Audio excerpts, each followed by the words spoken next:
ब्राह्मण वर्सेस यादव, क्या यादवों को राम कथा पढ़ने की, बांचने की, प्रसारित करने की इजाजत नहीं होनी चाहिए? ये श्रेष्ठ होता है, वो श्रेष्ठ होता है, अरे सबका डीएनए एक है। मैं जानता हूं कि आप यादव हैं, लेकिन मैं इसलिए नहीं पूछ रहा हूं कि आप यादव हैं, मैं इसलिए पूछ रहा हूं कि आप स्वामी अब रामदेव हैं। देखो, मैं सन्यासी हूँ, मैं हाथ जोड़ के सबसे कहना चाहता हूँ, आप शंकराचार्य हैं, महामंडलेश्वर हैं, कोई कथा करते हैं, मैं तो देख रहा था कई लोग बह के बातें कर रहे हैं। मैंने 4 वेद पढ़े हैं, जो 4 वेद पढ़े वो चतुर्वेदी है, मैं चतुर्वेदी हूँ। मैंने तीनों वेद मैंने 3 वेद अच्छे से पढ़े, तो मैं त्रिवेदी, द्विवेदी, वेदी, सुवेदी हूँ। मैं ब्राह्मण भी हूँ, अज्ञान से जो बचाए वो ब्राह्मण, अन्याय से जो बचाए वो क्षत्रिय, अभाव से जो बचाए वैश्य, और असुचिता से जो बचाए वो शूद्र। मैं ब्राह्मण, क्षत्रिय, वैश्य, शूद्र हूँ। एक होता जवान होना, एक होता जवान दिखना। अब मेरे बाल ना झड़े, मेरी आंखों पर चश्मा ना आए, मेरे चेहरे पर झुर्रियां ना पड़े, मेरे दांत ठीक रहे, ये जो सिंथेटिक दवाइयां हैं, ये जो सिंथेटिक न्यूट्रिशंस है, ये जब लंबे समय तक लिए जाते हैं तो पूरी हमारी जीवनीय ऊर्जा में एक विध्वंस पैदा कर देते हैं, एक डिजास्टर पैदा कर देते हैं। और उसका परिणाम ये होता है, किसी को ब्रेन स्ट्रोक हो जाता है, किसी को हार्ट अटैक हो जाता है, किसी को लिवर किडनी फेलियर हो जाते हैं। तो लॉन्गेविटी, इम्यूनिटी आपको अपने आप मिलेगी, और आप मेरी तरह से लगभग 60 के पहुंच करके भी 30 साल के रहोगे। हार्डवेयर ठीक है, सॉफ्टवेयर गड़बड़ था, सिम्टम्स ठीक थे, सिस्टम गड़बड़ था, ताना बाना है ना, वो मजबूत होना चाहिए। ये जो ऊपर का दिखावा है ना, एक होता दिखना, एक होता होना, इसमें फर्क होता है। धीरेन्द्र शास्त्री जी की बाबा बागेश्वर की कौन सी बात आपको बुरी लगी, वो आप स्पष्ट कर दीजिए उनके किसी बयान से। मेरे दिल में कोई टीस नहीं है। आपने स्वामी अवधूतानंद को, शंकराचार्य जी को चुनौती दी शास्त्रार्थ की? ना, मैं किसी व्यक्ति को चुनौती नहीं दे रहा हूँ, मैं उन सब लोगों को चुनौती दे रहा हूँ जो सनातन के नाम पर भेद का बीज डाल। बाबा रामदेव इस वक्त हमारे साथ जुड़ रहे हैं। स्वामी जी नमस्कार, प्रणाम, स्वागत है आपका एनडीटीवी इंडिया पर। प्रणाम। बहुत बहुत प्रणाम सुमित जी। आपकी सेहत ठीक है? बहुत दिनों बाद आपसे मुलाकात हो रही है, बात हो रही है। तब भगवत कृपा है। स्वामी जी, जैसा आपने देखा पिछले दिनों में कुछ घटनाएं घटी हैं और मुझे लगता है कि इस बारे में आपसे बात करनी चाहिए, इसीलिए आपको हमने आज दरख्वास्त की और तंग कर रहे हैं। सबसे पहली चीज़ तो मैं आपसे जो जानना चाहूँगा, आजकल दवाइयों को लेकर बहुत कुछ कहा जा रहा है, खासकर अभी एक बॉलीवुड की जानी मानी अभिनेत्री का दुखद असामयिक निधन हुआ और कहा गया कि वो अपने आप को सुंदर रखने के लिए एंटी एजिंग ट्रीटमेंट ले रही थी, दवाइयाँ ले रही थी, इंजेक्शंस ले रही थी। इस बारे में आपकी राय क्या है? शेफाली जरीवाला जी के साथ जो हुआ, स्वामी रामदेव क्या कहना चाहेंगे? देखिए, चाहे शेफाली जरीवाला का प्रश्न हो या ब्रायन जॉनसन का प्रश्न हो, ऐसे कुछ मिडिल ईस्ट के शेख लोग हैं जो लॉन्गेविटी के लिए, इम्यूनिटी के लिए, एक होता जवान होना, एक होता जवान दिखना।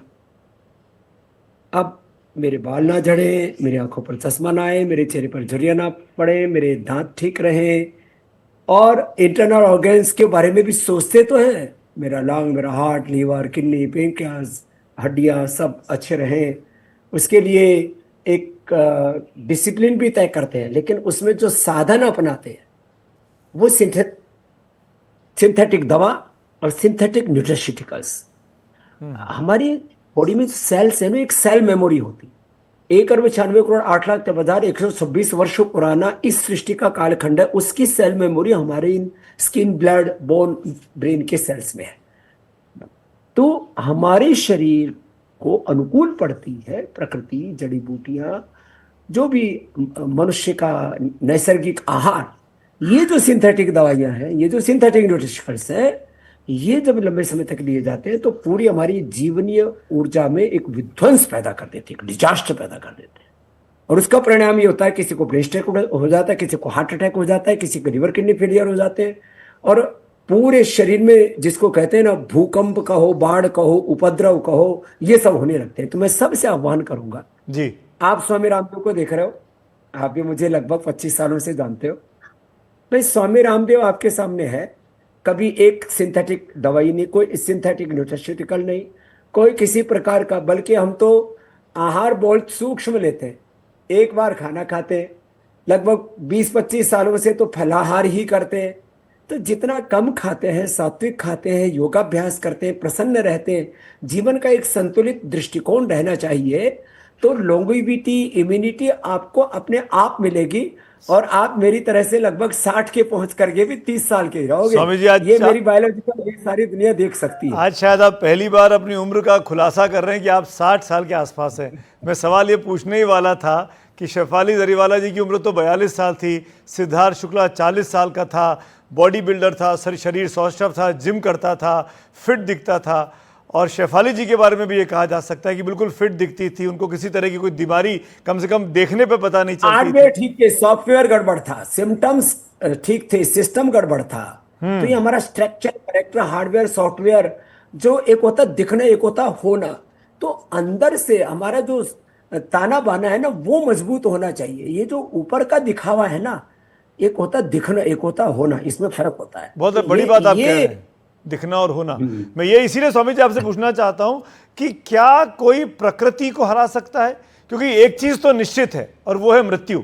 जिस दिन आदमी जीवन जन्म लेता है उस दिन उसकी मौत तय हो जाती है, लेकिन उस मौत को डिफाई करने को लेकर आदमी पूरी जिंदगी प्रयास करता रहता है। और अंत में स्वामी जी, बस मैं कंप्लीट कर लूं, अंत में वो आप सुंदर बने रहने के लिए, जैसा आपने कहा, बूढ़ा ना दिखे, जवान दिखे, बाल सफेद ना हो, चश्मा ना लगे, ये तमाम तिकड़ा में करता रहता है। क्या आप प्रकृति से लड़ सकते हैं? तस्मात् अपरिहार्यार्थे न तम शोचितुमर्हसि। ये जो बचपन है वो जवानी में, जवानी बुढ़ापे में रूपांतरित होती है, लेकिन ये बुढ़ापा कम वक्त ऐसा है, ये आपको लेकर के ही जाता है। ये जीवन का जो परिवर्तनशील चक्र है ना, इसको आप स्लो डाउन कर सकते हैं, ये बात सही है। कर सकते। जैसे आप यदि जीवन में पूर्ण संतुष्ट रहते हैं, आपका खान पान पर, आहार विचार पर, फिजिकल बॉडी का जो स्ट्रक्चर होगा, structure, character, hardware, software, symptom, system, दिखना, होना, इसमें जब आपका आहार, जो कि जो फिजिकल स्ट्रक्चर उसका बेस है, रॉ मटेरियल है, विचार जो आपका इमोशनल, देखो फिजिकली बहुत से लोग दरिद्र होते हैं, mentally, emotionally, spiritually, socially, politically, फिर ये दरिद्रताओं की अलग अलग फिर जो है शाखाएं हैं। जैसे आजकल ये जो कोई किसी को चुटिया काटने में लगा है, कोई किसी को जलाने में लगा है, कोई किसी को मारने में लगा है, कोई किसी के साथ रेप करने में लगा है। अच्छा, चारों तरफ चर्चा हो रही है, ये खून खराबा क्यों हो रहा है, ये युद्ध क्यों हो रहे हैं, आदमी का इतना चारित्रिक वैचारिक पतन क्यों हो रहा है, ये लड़ाई झगड़ा क्यों हो रहा है, ये डिवोर्स क्यों हो रहा है, ये आदमी बेईमान क्यों हो रहा है, ये आदमी पेड़ों को क्यों काट रहा है, ये आदमी जो है प्रकृति के विरुद्ध क्यों चल रहा है, इस आदमी का हर विचार ठीक क्यों नहीं है। अरे सब बातों का मूल ये है कि आदमी, इंसान अपनी मूल प्रकृति, जो मूल स्वभाव है, हमारा जो मूल डीएनए है जी, उससे जुड़ा रहेगा तो ठीक रहेगा। और मनुष्य की सहज आयु भी, ये मैं बड़ी बात कह रहा हूं सुमित जी, जरा गौर से सुनिए, मनुष्य की सहज आयु 100 साल की नहीं है, मनुष्य की सहज आयु कम से कम 150-200 साल की है। अब उसमें हमने इतना बोझ लाद लिया अपने दिमाग पर, अपने दिल पर, अपने घुटने पर, अपने लीवर पर। जो आदमी को 100 साल में खाना चाहिए वो 25 साल में खा पी के बराबर कर देता है। तो आपने अपने शरीर, कैसे इस बॉडी को हील करना, कैसे बॉडी को डील करना, आप एक कंप्यूटर में लेकर के आते हैं तो उसको ऑपरेट करना आता है आपको, अपने आप को कैसे ऑपरेट करना है, कैसे कोऑपरेट करना है, ये आता ही नहीं है। आदमी यदि ठीक ठाक चलता रहे तो ये बात सच है कि 100 साल तक बूढ़ा नहीं होगा। स्वामी जी, लेकिन पतंजलि की तरफ से तो कई दवाइयाँ भी आती हैं, आप कई तरह के उपचार भी बताते हैं, कई तरह के नेचुरल चीज़ें भी आपकी तरफ से आती हैं। लेकिन मैं ये जानना चाहूँगा, शेफाली जरीवाला वाले केस में कहा गया कि जिस दिन उनकी मृत्यु हुई उस दिन उनका व्रत था, उसके बावजूद उन्होंने एंटी एजिंग का इंजेक्शन लिया जिससे उनका बीपी लो हो गया और फिर वो रिकवर नहीं कर पाई। ये मीडिया रिपोर्ट्स हैं, ये अभी पोस्टमार्टम रिपोर्ट आई नहीं है, मैं साफ कर दूँ। इसमें सच हो सकता है, सच हो सकता है। अच्छा, देखो मैं आपको बताता हूं, मैं आपके सामने बैठा हूं, लो चादर फेंक देता हूं थोड़ी देर के लिए। देखो हमारे शरीर का भी एक एक हड्डी मांसपेशी आप गिन सकते हो जी।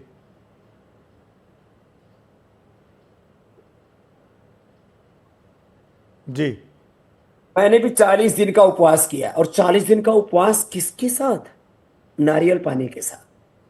मैंने भी 11 दिन का भी पिछले दिनों उपवास किया। मेरे एक मित्र हैं, प्रसन्न सागर जी उनका नाम है, उन्होंने 496 दिन का उपवास किया, 15-15 दिन करके, एक एक महीना करके।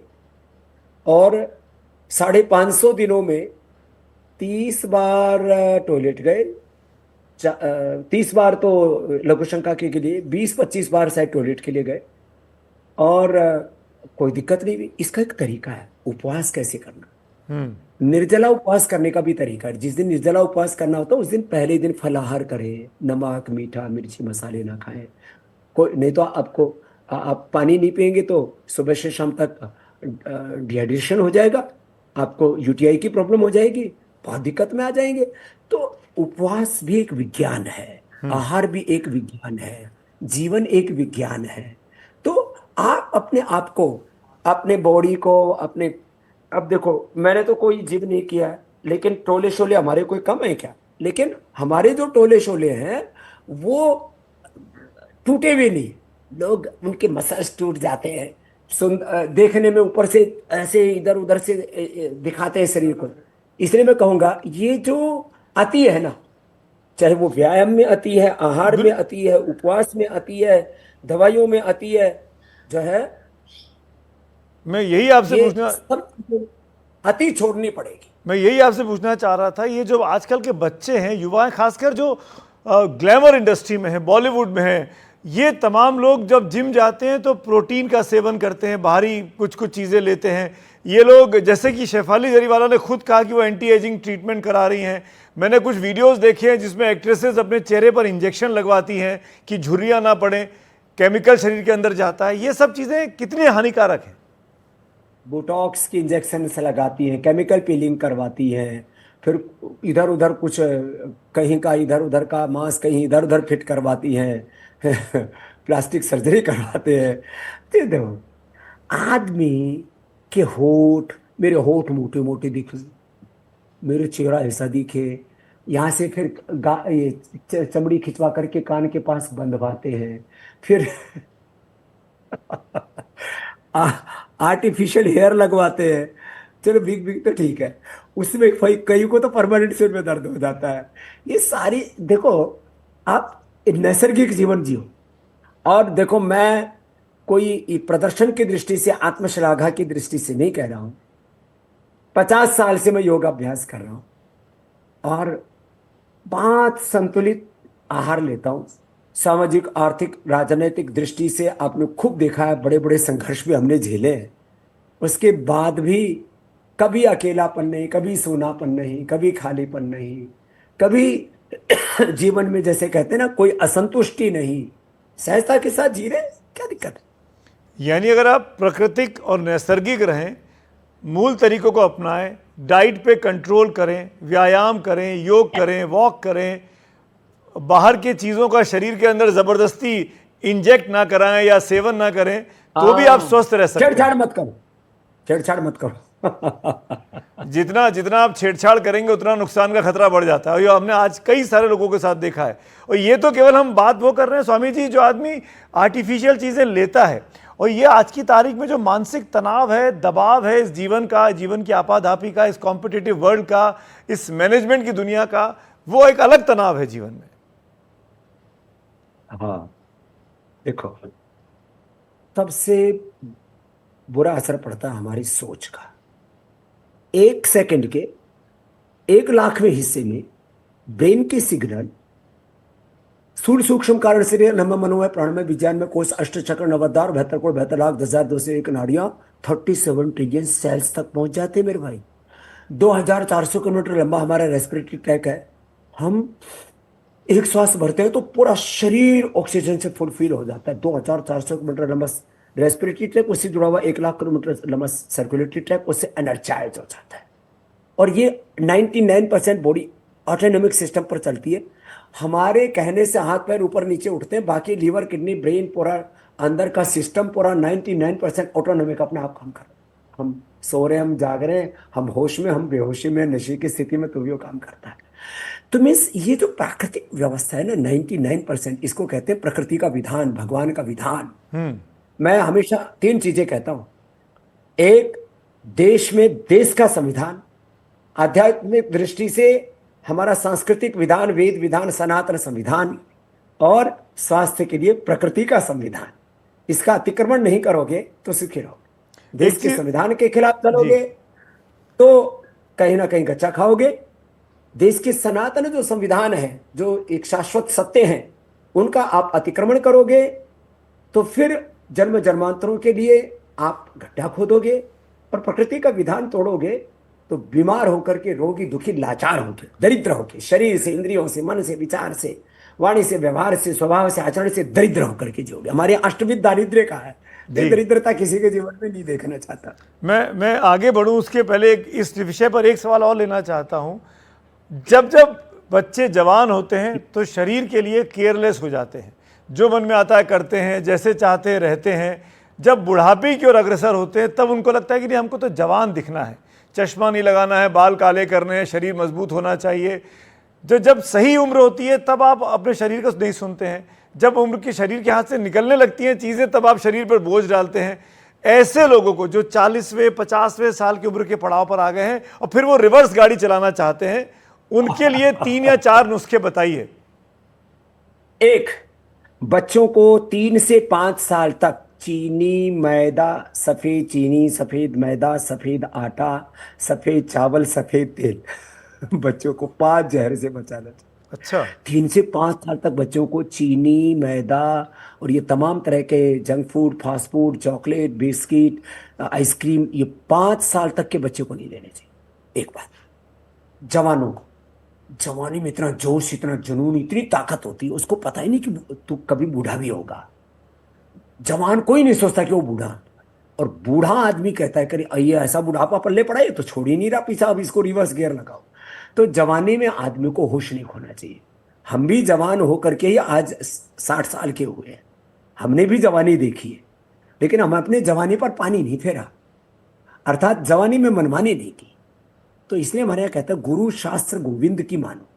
जो गुरु और शास्त्र को, सत्य को, जो एक है जीवन का, थोड़ी 4 दिन की चांदनी फिर अंधेरी रात, कुछ थोड़ी देर की खुशियां जिंदगी भर का गम, थोड़ी देर का सुख जिंदगी भर का दुख, थोड़ी देर का प्यार जिंदगी भर की तकरार, ये सब चीजें गड़बड़ झाला है। तो जिंदगी में ये जो बहुत ज्यादा उथल पुथल मची है ना, थोड़ा जीवन को धीरज के साथ, इसलिए धर्म का पहला लक्षण का धैर्य क्षमा दमोस्तेयम शौचम इंद्रिय निग्रह, धैर्य पूर्वक जीना सीखो।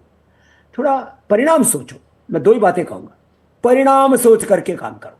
कुछ भी खाओ, पियो, जियो, जो करना है, बिजनेस करो, व्यापार करो, राजनीति करो, जो कुछ करना है परिणाम सोच करके करो, एक बात। और दूसरा, जिंदगी को थोड़ा बैलेंस में जियो। बिल्कुल पागलपन सही नहीं, बात। ये जुनून है ना, देखो मुझ में भी जुनून है, लेकिन वो जुनून क्या है? कुछ करने का जुनून है, खाने पीने का जुनून नहीं। मैं भी खा सकता हूं, एक समय में मैं 1 किलो मक्खन खा सकता हूं मेरे भाई, एक समय में मैं 1 किलो लड्डू खा सकता हूं, एक समय में मैं 2 लीटर जूस पी सकता हूं। अरे 2 वाह, लीटर दूध तो मैंने खूब पिया गुरुकुल में, लेकिन मैं ये काम करता नहीं हूं खाने पीने में पागल नहीं, भोग वासनाओं में पागल नहीं, ऐसे ही क्रोध में भी पागलपन नहीं। हर चीज में जो पागलपन है ना, थोड़ा सा शांति। और बहुत बूढ़ों के लिए कहना, बुजुर्गों के लिए, जी कि जो हो चुका है उसको धीरे धीरे रिवर्स कीजिए। एक दिन में, रातों रात कुछ बदलने वाला नहीं है। एकदम से कोई एआई नहीं है। Life is not AI, life is RI. ये रियलिस्टिक सत्य है आपके जीवन का। तो ऐसा नहीं कि आपने कंप्यूटर में एआई का बटन दबाया और जब बूढ़ा जवान दिखने लग गया मतलब फोटो तो जवान हो सकती है, शरीर जवान नहीं हो सकता है। फोटो रिवर्स में होकर सुंदर आप लग सकते हैं, लेकिन आप अपने आप को रिवर्स नहीं कर सकते कि जो खामियां आपने जवानी में और बचपने में गलती की हैं वो बुढ़ापे में दिखनी ही दिखनी है। कोशिश होनी चाहिए कि बचपन से एक लाइफ संयमित हो जाए, जैसा कि स्वामी रामदेव जी सलाह दे रहे हैं। स्वामी जी, आपकी इजाज़त से 1-2 विषय और लेना चाहता हूँ और मैं चाहूँगा कि आप ज़रूर उस पर टिप्पणी करें। ये जो उत्तर प्रदेश का मामला चल रहा है, अभी आपने उसका जिक्र भी किया, मैं जानबूझ के उस वक्त नहीं टोका आपको, ब्राह्मण वर्सेस यादव। क्या यादवों को राम कथा पढ़ने की, बाँचने की, प्रसारित करने की इजाज़त नहीं होनी चाहिए? क्या राम अलग अलग है सबके? देखता नहीं, अखबार तो पढ़ता ही नहीं, सोशल मीडिया पर एंगेजमेंट इसलिए नहीं रख पाता कि मुझे 18 घंटा सेवा करनी होती है। लेकिन आपका इंटरव्यू में मैंने जरूर देखा, वो शॉर्ट वीडियो आ गया था मेरे पास में। आपने एक हमारे पूज्य शंकराचार्य जी का भी इंटरव्यू लिया, और आपने और भी कई विद्वानों का मैंने देखा। आप इस मामले में दसियों लोगों से बात कर चुके हैं। मैं तो सीधा सा पूछता हूं, हम जिस युग में हैं, उस युग में ये मतलब जो है घोर पक्षपातपूर्ण बातें करना, अन्यायपूर्ण बातें करना, और ये श्रेष्ठ होता है, वो श्रेष्ठ होता है। अरे सबका डीएनए एक है। मैं साइंटिफिक टेम्परामेंट से बात करूँ, हमारा संविधान भी कहता हो और हमारा वेद भी कहता है। वेद का पहला ही मंत्र है अग्निमीले पुरोहितम ज्योतिरग्राह आर्या नहीं जाने न सदृशम पवित्रम हे विद्यते। वेद की ऋचाओं से लेकर के, और मैंने श्रीमद् भगवत गीता का रीते ज्ञाना न मुक्ति, तो ज्ञान के उपासक हैं। देखो तो सही, सबके भीतर डीएनए एक जैसे। हमारे पूर्वज एक, प्रकृति माता एक, धरती माता एक, भारत माता एक, हमारे पूर्वज एक, राम कृष्ण के हम संतान है। मूलतः एक मनु या अनेकों मनु हुए, उनसे मानव हुए, जो भी मान्यता है, विश्वास है। अब हम करीब 200 करोड़ वर्ष पहले जाके नहीं देख सकते, लेकिन जो एक विश्वास है, उनके सूर्यवंश और चंद्रवंश हुआ, तो सारे के सारे सूर्यवंशीय चंद्रवंशीय, और एक परंपरा चली आई है। इसमें भाई जब पूर्वज एक है, डीएनए एक है, धरती माता एक है, प्रकृति माता एक है, ये कहाँ का भेदभाव आ गया? आदमी में जो ऊंच नीचे दिख रहा है वो गुण कर्म स्वभाव के अनुरूप दिख रहा है, और उसी को ही चातुर्वर्ण्यमया सिस्टम गुण कर्म विभाग से, गुण कर्म स्वभाव के आधार पर ये भेद दिखने को मिलते हैं। कोई ज्ञान प्रधान है, ये जातियां नहीं है, ये गुण कर्म स्वभाव है, व्यक्ति की विशेषताएं। पर स्वामी जो जी ज्ञान प्रधान जी, शौर्य प्रधान, प्रबंधन प्रधान, सेवा प्रधान। अच्छा, जो लोग ब्राह्मण से मुखमासित बाहुराजन्य कृत तदस्य वैश्य पदभ्याम शूद्र जायते कहकर के कहते हैं कि ब्राह्मण यहां से हुआ, क्षत्रिय यहां से हुआ, वैश्य यहां से और शूद्र यहां से। देखो मेरी बात भाई, एक भगवान से हुए ना, तो भगवान में भेद क्यों करते हो? और भगवान की बनाई हुई सृष्टि में भेद क्यों डालते हो? तो ये भेद का जो बीज डालते हैं वो वेद का मर्म नहीं जानते। तो शंकराचार्य अविभुक्तेश्वरानंद की आपने नाम नहीं लिया, मैं ले लेता हूं क्योंकि मैंने 2 दिन पहले उनका इंटरव्यू किया। वो बार बार कहते रहे कि वर्ण व्यवस्था जरूरी है, ब्राह्मण का काम ब्राह्मण करेगा, शूद्र का काम शूद्र करेगा, एक दूसरे का काम नहीं कर सकते। मनुस्मृति को भारतीय संविधान से ऊपर बता दिया। अब देखो, मैं दोनों बातें कहता हूं, सब जगह अतिक्रमण है। अब जो ऐसी बातें करते हैं कि ब्राह्मणों का काम ब्राह्मणों को करना चाहिए, उनमें दूसरा का हस्तक्षेप नहीं होना चाहिए, तो जितने भी ब्राह्मण हैं उनको ग्राम panchayat, ward member, MLA, MP, CM, PM आदि कुछ भी न बनने का संकल्प ले लेना चाहिए। वही तो क्षात्र धर्म है, हम तो कोई चुनाव नहीं लड़ेंगे, राजनीति में नहीं आएंगे। अपनी सब दुकानें बंद कर देनी चाहिए, अपनी सब फैक्ट्रियां बंद कर देनी चाहिए, अपनी खेती बाड़ी किसानों को दे देनी चाहिए। भैया तो कृषि कर्म जो है ये तो वैश्यों का है। तो भाई आज ब्राह्मण सब कार्य कर रहा है ना, ब्राह्मण ने सब जगह जो जैसा उसका गुण कर्म स्वभाव था, जैसी उसकी क्षमता योग्यता पात्रता थी, वैसा उसने किया। क्षत्रिय भी सब काम कर रहे हैं। क्षत्रिय जो है, बहुत से हमारे यहाँ तो परंपरा से मठ है जहां क्षत्रिय ही माने राजपूत ही, अहीर, जाट, गुजर, ओबीसी ही वहां पर पुजारी होता है। तो क्षत्रिय भी सब काम कर रहा है, वो भी जो है ब्राह्मण कार्य भी कर रहा है, क्षत्रिय कार्य भी कर रहा है, वैश्य कार्य भी कर रहा है, और सेवा के कार्य भी कर रहा है। और जो है जो वैश्य वो भी सारे कार्य कर रहा है। हमारे बहुत से वैश्य हैं जो अलग अलग सेनाओं में पहले भी और अभी भी ब्रिगेडियर हैं, जनरल हैं, सेनाध्यक्ष भी बने। शूद्र का मतलब अछूत नहीं। सेवा की बात यदि कहे, मेरे से एक पूछा आप क्या हो, मैंने कहा मैं 4 in 1 हूं। ये कोई बात हुई? ये कोई एकाधिकार वाला जो प्रश्न है ना, तो ये संवैधानिक दृष्टि से उचित है, नहीं वैदिक दृष्टि से उचित है। और स्वामी जी, जब मैं आपसे ये सवाल कर रहा हूं तो मैं जानबूझ के सोच समझ के कर रहा हूं। मैं जानता हूं कि आप यादव हैं, लेकिन मैं इसलिए नहीं पूछ रहा हूं कि आप यादव हैं, मैं इसलिए पूछ रहा हूं कि आप स्वामी रामदेव हैं। मैं सन्यासी हूं। हाँ, आप सन्यासी हैं, क्योंकि मुझे कई लोगों ने कहा, आपका कल जो बयान आया आपने कहीं दिया कृष्ण जी को लेकर, यदुवंशियों को लेकर, तो मैंने कहा कि उसमें आपसे सवाल ही कर लेता हूं, क्या आप यादव होकर बयान दे रहे थे? क्या आप यादवों के साथ खड़े दिखाई? मैं सन्यासी हूं, और आज कोई ना कोई किसी वंश में पैदा हुआ। मैंने कहा सारे सूर्य चंद्र वंश में पैदा हुए हैं, या तो सूर्यवंशी है चंद्रवंशी है, इसमें क्या बात है? मैं सन्यासी हूं।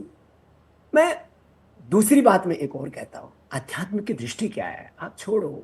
मैं यदुवंशी हूं, भगवान कृष्ण का देखो इधर भी चित्र लगा मेरे पीछे। अब वो कोई कहे कि स्वामी रामदेव ने जानबूझ कर लगा रखा, कोई मथुरा से चित्रकार आए थे वो दे दिया, मैंने लगा दिया।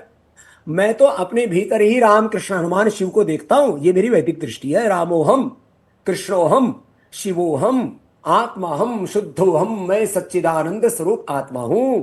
हमारे यहां तो स्त्री पुरुष का भी भेद नहीं, तो वेद की दृष्टि क्या है? जितने भी साधु संत महात्मा हैं, एक मिनट, जी। जितने भी साधु संत महात्मा हैं, मैं हाथ जोड़ के सबसे कहना चाहता हूं, आप शंकराचार्य महामंडलेश्वर हैं, कोई कथा करते हैं वहां मैं तो देख रहा था कई लोग बह के बातें कर रहे हैं।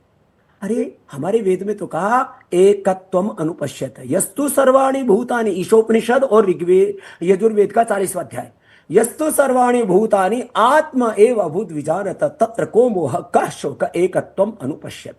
सब में एक आत्मा, ओम सर्वम खलु इदम ब्रह्म यस्य ब्रह्ममयी दृष्टि, सब में एक ब्रह्म का वास है। वासुदेवा सर्वम, सिया राम में सब जग जाने, करो प्रणाम जोड़ी जुग पाने। ज्ञान योग, भक्ति योग, कर्म योग, गीता के 18 अध्याय, चारों वेद, उपनिषद, रामायण महाभारत भगवत गीता पुराण, सब शास्त्र एक ही करें, सब में एक ब्रह्म है। ये द्वैत कहां से आ गया? ये भेद कहां से आ गया? ऊंच नीच कहां से आ गया? सबको बनाने वाला एक ईश्वर, सबको चलाने वाला एक ईश्वर, सबको अंत में अपने भीतर समाने वाला ईश्वर। यतो आयमाने भूतानि जायन्ते येन जातानि जीवन्ति यत् पर्यन्ति अभिसं विशन्ति तत् विजिज्ञासस्व तत् ब्रह्म। अब क्या आप मुझे क्या मानते? मैंने 4 वेद पढ़े, सुनो अब बात मेरी सुनो, मैंने 4 वेद पढ़े, जो 4 वेद पढ़े वो चतुर्वेदी है, मैं चतुर्वेदी हूं। मैंने तीनों वेद मैंने 3 वेद अच्छे से पढ़े तो मैं त्रिवेदी, द्वेदी, वेदी, सुवेदी हूं। मैं रोज अग्निहोत्र करता हूं, मैं अग्निहोत्री हूं। मैं गो सेवक करता हूं इसलिए गोपालक हूं। मुझे खेती भी आती है इसलिए मैं कृषक हूं। मैं योग कराता हूं इसलिए मैं योगी भी हूं। मैं करोड़ों लोगों को रोजगार देता हूं इसलिए मैं उद्यमी हूं, कर्मयोगी हूं। और उससे मुझे अर्थ जो मिलता है उससे मैं परमार्थ करता हूं। इसलिए मैं स्वार्थ में नहीं जीता, मैं व्यापार नहीं करता, मैं उपचार उपकार करता हूं। मैं ब्राह्मण भी हूं, अज्ञान से जो बचाए वो ब्राह्मण, अन्याय से जो बचाए वो क्षत्रिय, अभाव से जो बचाए वैश्य, और असुचिता से जो बचाए वो शूद्र। मैं ब्राह्मण, क्षत्रिय, वैश्य, शूद्र हूं। अब मैं क्या हूं? मैं सब हूं और सब में मैं हूं। मैं सबका हूं, सब मेरे हैं। ये है वैदिक दृष्टि, यह है सनातन दृष्टि। सनातन के नाम पर जो लोग बखेड़ा कर रहे हैं, मैं हाथ जोड़ के उनसे प्रार्थना करता हूं, या तो जरा शास्त्र पढ़ लो, शास्त्र समझ लो।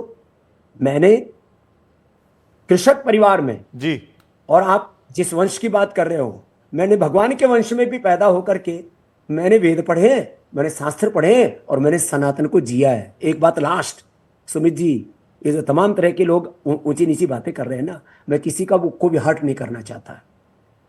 मैं सबसे एक बात करना चाहता हूं, सनातन जीने का तत्व है, जियो। सनातन धर्म का आचरण करो।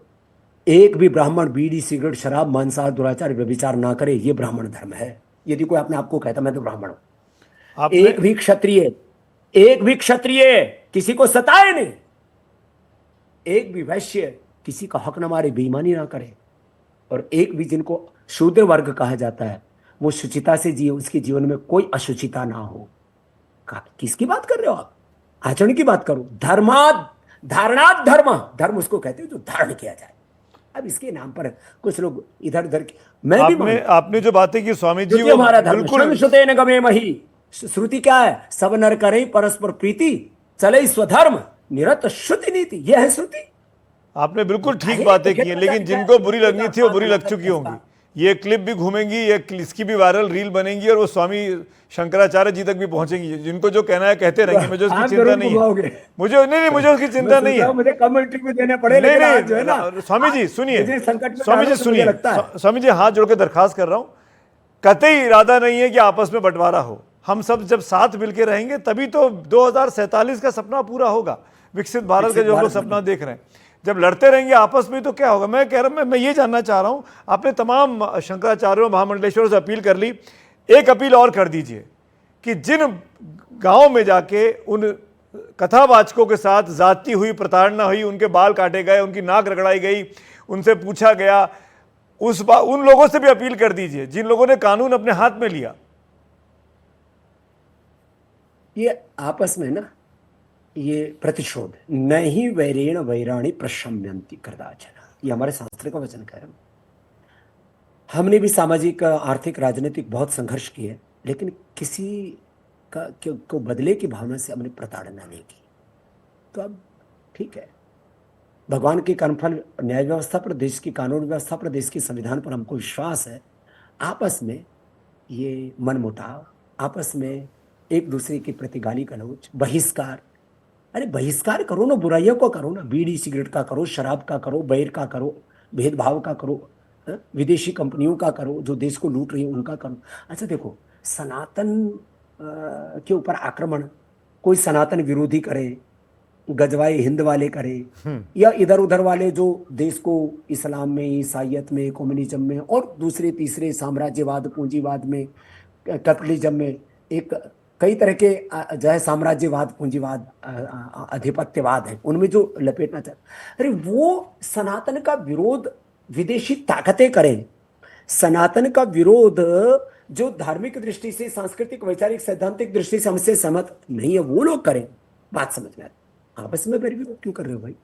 स्वामी जी, आपस में तो मिलजुल, जिन लोगों का आपस अपमान में हुआ, क्या बट रहा है? और मैं हाँ बोलो। जिन लोगों का अपमान हुआ स्वामी जी इटावा वाली घटना में, जो कथावाचक थे, उनका अभिनंदन किया एक राजनीतिक पार्टी ने अपने मंच पे बुलाकर, उनका सम्मान किया। उस पर भी शंकराचार्य जी ने अपनी टिप्पणी दी। मैं उससे उनका रिएक्शन नहीं मांग रहा हूं, लेकिन मैं आपसे जानना चाहता हूं, क्या अखिलेश यादव समाजवादी पार्टी ने वो ठीक काम किया, उनका अभिनंदन कर कर, उनका सम्मान कर कर? ठीक है, इसमें सुमित भाई एक बात बताऊं आपको, ये जो है ना, इसमें दसियों प्रकार के झूठ चल रहे हैं। अब किसी ने उन पर गंगा जल छिड़का कि उस पर किसी का मूत्र छिड़का, ये किसी को नहीं पता। कोई कहता है कि उन्होंने अपना आईडी नकली बना रखा है, अभी तक आईडी नकली बने हुए की कोई प्रूफ नहीं है। कोई कह रहा है उन्होंने झूठ बोला कि हम ब्राह्मण हैं और फिर कथा की, इसका कोई प्रूफ नहीं है। कोई कह रहा है कि उन्होंने किसी माँ बहन बेटी को छेड़ा, इसका कोई प्रूफ नहीं। आपस में ऐसी ही चीजें डाल करके समाज में भेद डाल रहे हैं। फिर कोई कह रहा है कि जो है मतलब और भी बहुत सारी बातें, एक अपने सहूलियत के हिसाब से लोग एक बात उठा करके उसका जो है, कुछ हमारे कथाकार और भी, मैं बहुत मतलब दुख के साथ इस बात को कह रहा हूं, जो हमारे बागेश्वर वाले बाबा जी सारे हिंदू समाज को जोड़ने की बात कर रहे थे, वो भी इन्हीं झूठी बातों में से एक आधी बात को लेकर के फिर टिक्का टिप्पणी करने में लग गए। मैं उनको भी फोन करूंगा। वो तो आपके भक्त हैं, वो तो आपके भक्त हैं, आप उनको अपने साथ लेके कई बार चले हैं। अपना हाँ, हमको कहते हैं आप हमारे जो है गुरु तुल्य हो, हमारे बड़े भ्राता हो, हमारे अभिभावक हो। अरे भाई ऐसी बातें मत बोलो। ये जो सुनी सुनाई बातें, मैंने एक भी कोई संदर्भ नहीं लिया बिल्कुल अपनी बातों को कह, क्यों? ये सब चीजें ना आरोप प्रत्यारोप है, और जिनका अनादर अपमान हुआ, अब कहते सबको गिरफ्तार कर लो, उनको भी कर लो और उनको भी कर लो, दोनों को जेल में डाल दो, ये कर लो वो कर लो। स्वामी जी, मैं एक मिनट रोक रहा हूँ ये सब आपको। न्याय, जो भी है न्याय का काम न्याय करे, पुलिस का काम पुलिस करे। आपस में अब वैर मनुष्य खत्म करो, एक दूसरे का बहिष्कार करो, बुरी चीजों का बहिष्कार करो। और मैंने एक बात कही ना, सनातन धर्म के मूल्यों को जीवन में जियो, जीने में जोर पड़ता है। जो मुंह में कुछ भी, जुबान से कुछ भी बड़बड़ कर देना, बकवास कर देना, कुछ भी हल्की बात कर देना, मैं वही पूछ रहा था आपसे कि आपको धीरेन्द्र शास्त्री जी कर देना, धीरेन्द्र शास्त्री जी की, बाबा बागेश्वर की कौन सी बात आपको बुरी लगी, वो आप स्पष्ट कर दीजिए ताकि सबके सामने आ जाए। उनको मैं खुद फोन करके बोल दूंगा। पर आपने नाम लिया उनका, मेरे बगैर पूछे आपने नाम लिया, इसलिए पूछा मैंने कि कहीं तो कोई दिल में आपकी टीस है, कसक है उनके किसी बयान से। मेरे दिल में कोई टीस नहीं है। मैंने तो जो भी मेरे मित्र मंडली में हैं, जो हमारे बड़े हैं, मैंने तो 2-4 लोगों से बात हुई, सबसे एक ही बात कही, भाई आग में घी मत डालो, ये आपस में मनमुटाव पैदा मत करो। हम सब मिलजुल करके रहते आए हैं, और कम से कम ये ऋषि ऋषिकाओं के वंशधरों को, इस भारत भूमि को अपनी मातृभूमि मानने वालों को, जब मातृभूमि एक ही हो गई हमारी, भारत वंदे मातरम, भारत माता की जब वंदे मातरम कहने वाले, एक ही माँ की औलादे हम। जाति पंथों के बंटवारे, झूठ कहावे तेरे द्वारे, तेरे लिए सब एक समान, कोई नीच न कोई महान, सारा जग तेरी संतान, रघुपति राघव राजा राम, पतित पावन सीताराम।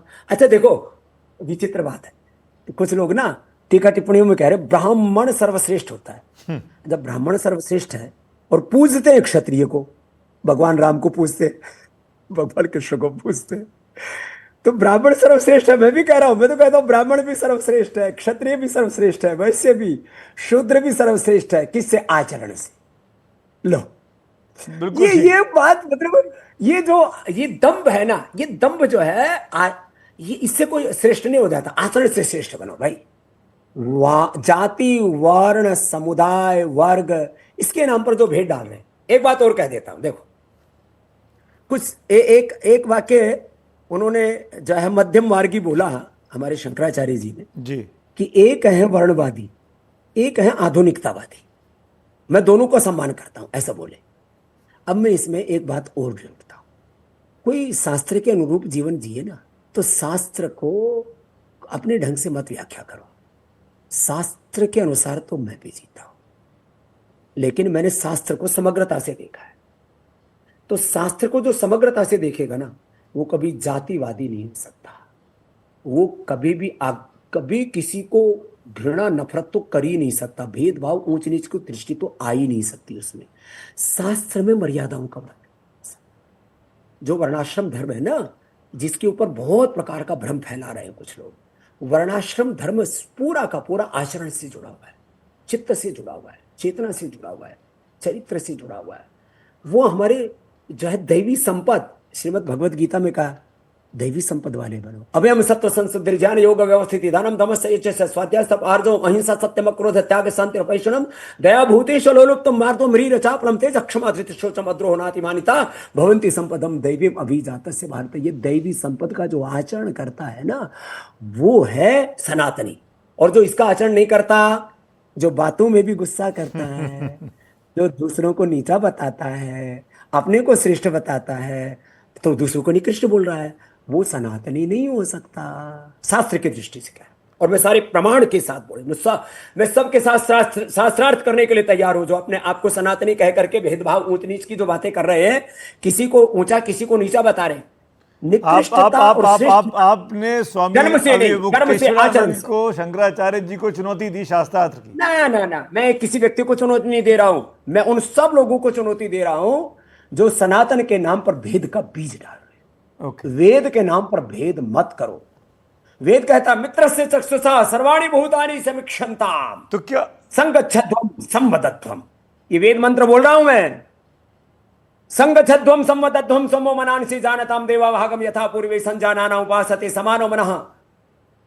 सबका एक जैसा मन हो, समान व आकुति समाना हृदयानि व समान वसुओ मन यथा वसु सात्सति समानम मनः सचित्तमे समान मंत्रम अभिमंत्रे व समानेन वह विषाजो। ये भेद कहां से आ गया? भेद की दृष्टि है ही नहीं। यही तो मेरे मन में प्रश्न उठता है बार बार। अपनोति नानाएव यः पश्यति एको वशी सर्वभूतंतरात्मा। ये उपनिषद कह रहा हूं।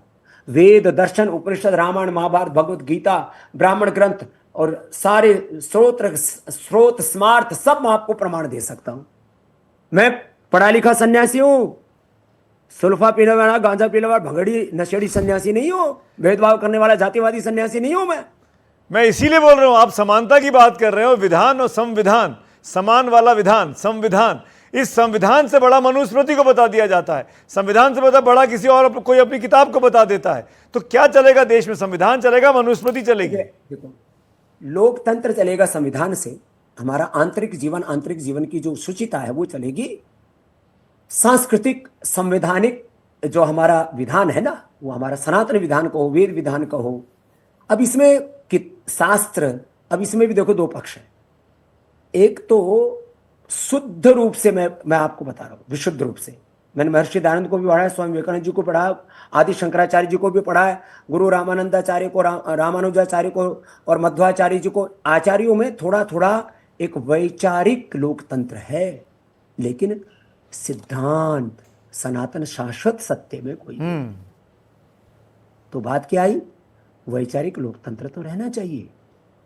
वैचारिक लोकतंत्र जी, वैचारिक लोकतंत्र वो मैं जिसको बात कर रहा हूं बड़ा शब्द है, लेकिन मैंने कहा आंतरिक जीवन चलेगा वेद के विधान से, सनातन विधान से, सनातन संविधान से, और स्वास्थ्य चलेगा प्राकृतिक संविधान से। तो इनको आप ना ऊंचा नीचा इसमें भी मत करो। मैं आपसे भी कहूंगा, दोनों को मानो भाई, सुमित भाई, सबको ना, इनको भी आप ऊंचा नीचा मत बोलिए, है ना। ये भी समान रूप से सबको गौरव दीजिए। तो आप जो बात कह रहे हैं उसी बात को आगे आस्था को क्यों ना गौरव दे? तो मैं जितना अपने वेद को गौरव देता हूं, जितना मैं आचरण की शुचिता को गौरव देता हूं, उतना ही संविधान को भी गौरव देता हूं, क्योंकि संविधान भी मुझे यही सिखाता है।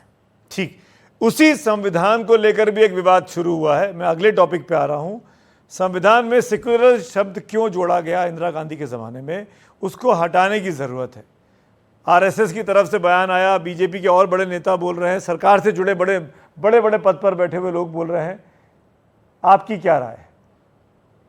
देखिए, यदि कोई पंथ निरपेक्ष शब्द, दरअसल पंथ निरपेक्ष शब्द होना चाहिए। धर्मनिरपेक्ष शब्द ना, ये मूर्खतापूर्ण शब्द है। ये धर्मनिरपेक्ष एक अर्थविहीन या तत्वविहीन, सत्यविहीन शब्द है। पंथ निरपेक्ष, अब पंथ निरपेक्षता का के लिए अंग्रेजी में कोई शब्द नहीं है, तो आप उसको एजिटीज रख लीजिए। तो पंथ निरपेक्षता, धर्मनिरपेक्षता, धर्म तो है जो धारण किया जाए, धर्म डूज एंड डोंट्स से दो ही तो है लाइफ में, तो डोंट्स अधर्म है।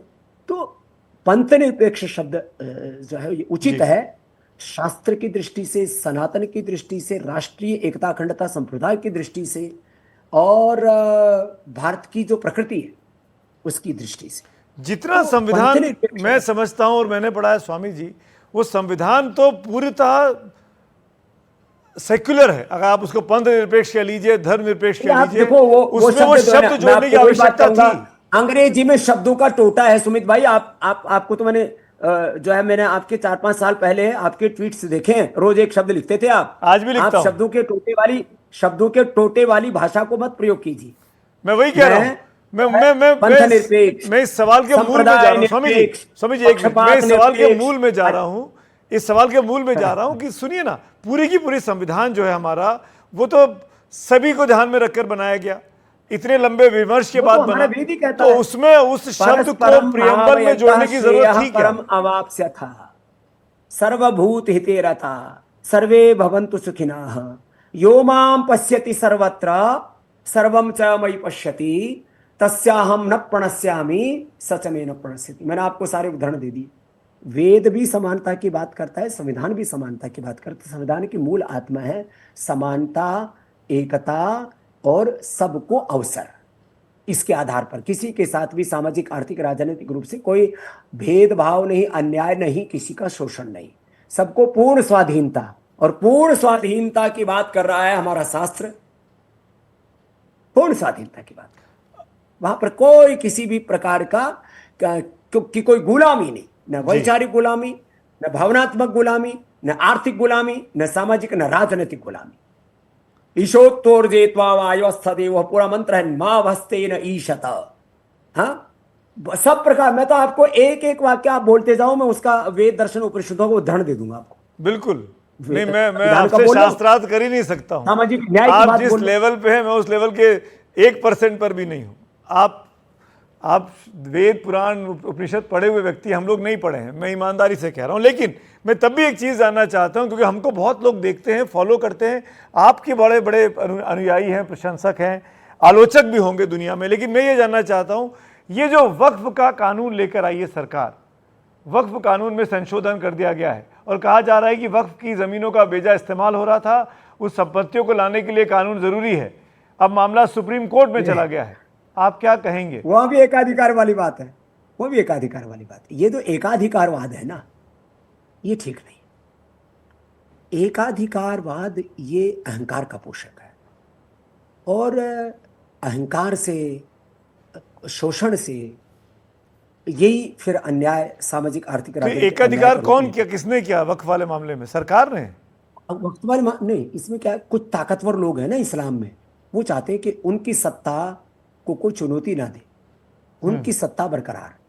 तो ये एकाधिकारवाद जो मुस्लिम वर्ग में, देखो अब फिर आप ज्यादा गहरी बात करोगे, फिर मुझे किसी विवाद में और फंसाओगे। आप विवादों से कहां डरते हैं? एकाधिकारवाद ये मुसलमानों में भी है। वहां पर भी कुछ चंद लोग हैं जो अपने कहते हैं कि हम बड़े कुल वाले हैं, हम शाही हैं, शाही इमाम। अच्छा, इमामों में भी शाही इमाम, और बेचारा साधारण इमाम। ला भाई, ये मुल्ला मौलवियों में भी, हमारे पादरियों में भी एक ओहो, इनका सबका ना ये पोप का भी चुनाव ना, ये डेमोक्रेसी से होना चाहिए।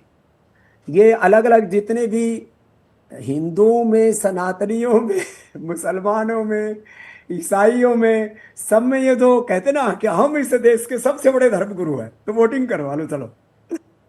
नहीं नहीं नहीं, पर कई जगह पे तो होता ही नहीं है, राजनीतिक पार्टियों में नहीं होता है, एक को नॉमिनेट कर दिया जाता है, संघ ये में नहीं होता वोटिंग है, को भी मैं शंकराचार्यों में नहीं वोटिंग भी होता कई है। बार उल्टी पुल्टी हो जाती है।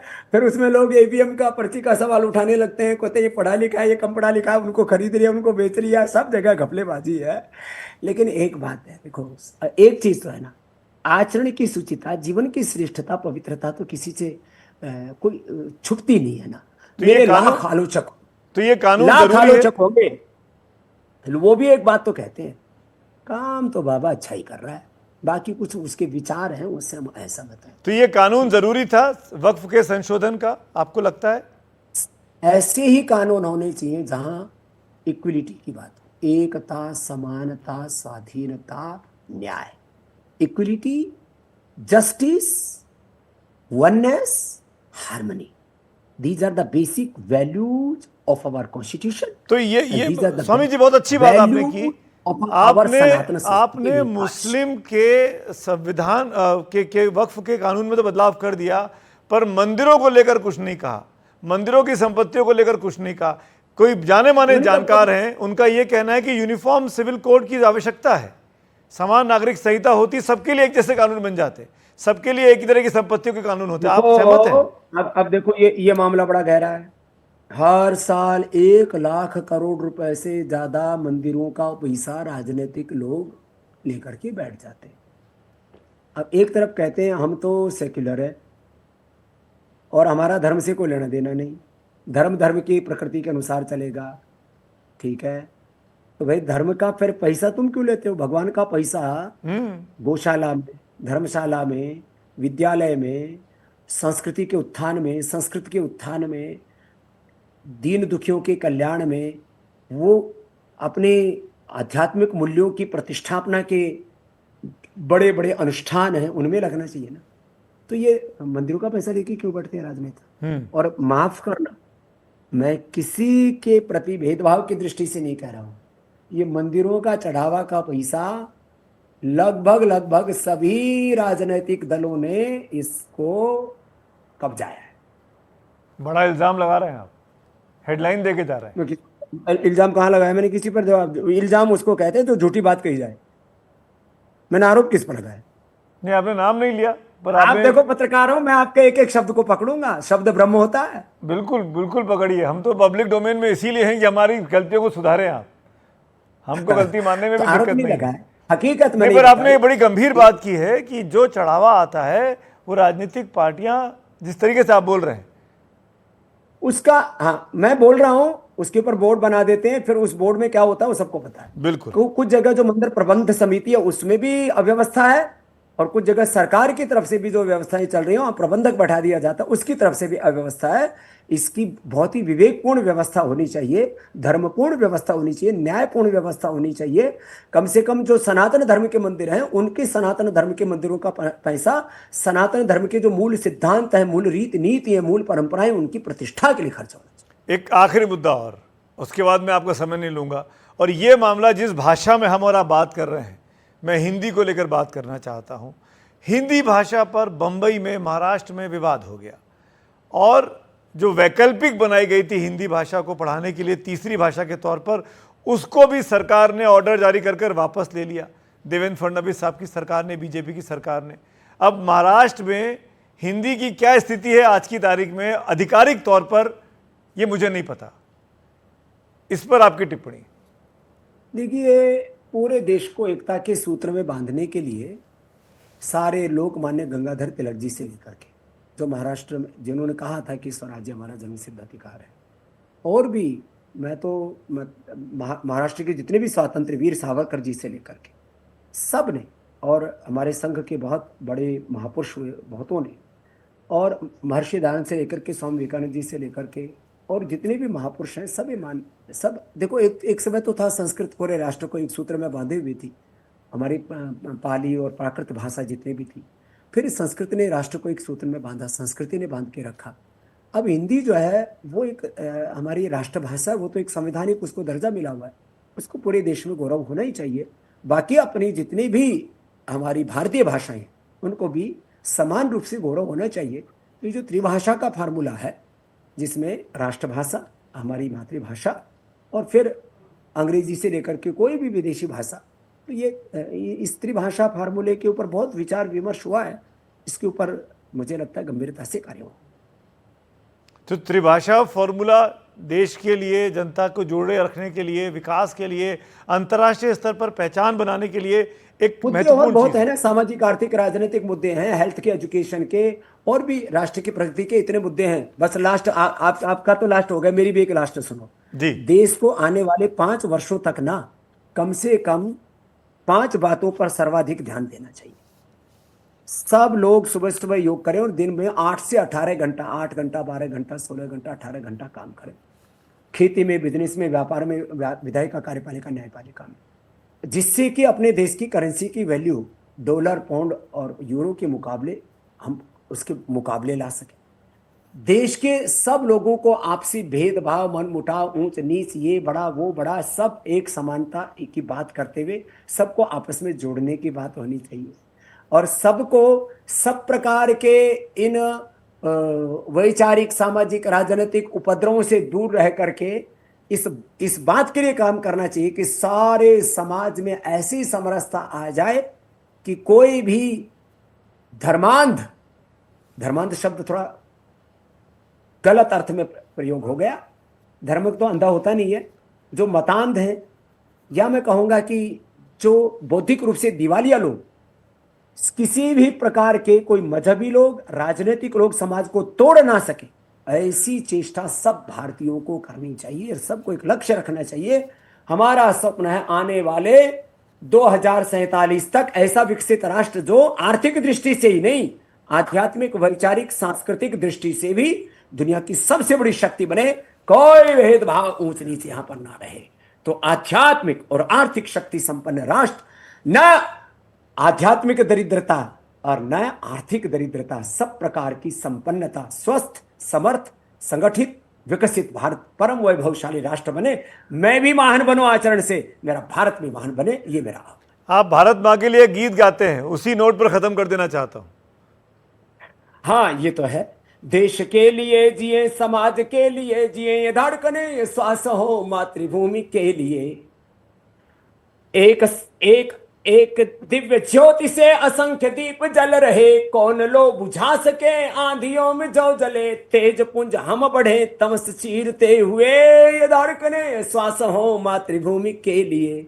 और एक लास्ट बात जी, हिंदू के लिए ना मुसलमान के लिए, जीना है तो जिए हिंदुस्तान के लिए। आपसी मतभेद हमें जीने नहीं देंगे, देश न रहा तो हम कैसे रहेंगे।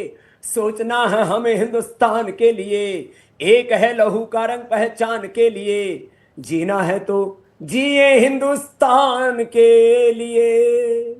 भारत माता की जय, वंदे मातरम। बहुत बहुत धन्यवाद स्वामी जी। आपकी बातें तमाम बड़े बड़े लोगों तक पहुंचे जो समाज को एक रखने की तरफ। आपकी बातें सुनकर कम से कम अपना सर पर प्रयास जारी रखें। बहुत बहुत धन्यवाद स्वामी रामदेव जी।